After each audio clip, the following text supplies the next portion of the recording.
Captain Ibrahim Traore, the military ruler of Burkina Faso since the coup in September 2020, has increasingly positioned himself as both a defiant and anti-imperialist figure, and simultaneously an emerging authoritarian whose actions betray the very democratic principles many of his supporters claim he represents. This week, his government took a controversial step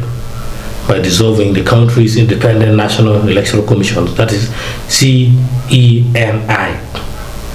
labeling it an unnecessary financial burden costing $870,000 annually, and transferring control of future elections directly to the Interior Ministry, formerly under the junta's grip. Citing the need to reduce foreign influence and enhance national control, the move effectively eliminates independent oversight of the electoral process, centralizing all power in the military regime and raising major red flags about electoral transparency. Critics argue that this decision, combined with the indefinite postponement of elections until July 2029, reveals a dangerous consolidation of power, allowing Traore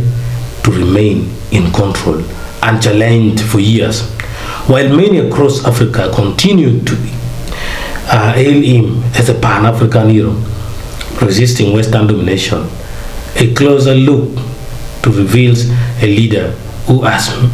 methodically dismantled democratic institutions, silenced opposition, and clung to power without public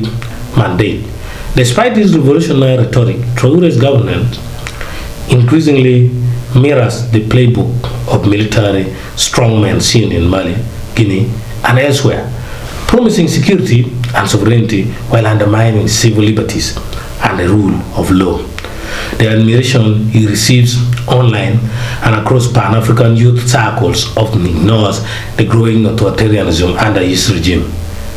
raising the critical question: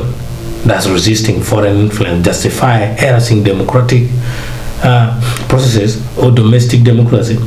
In truth, by abolishing electoral oversight, delaying civilian rule, and concentrating authority within the junta,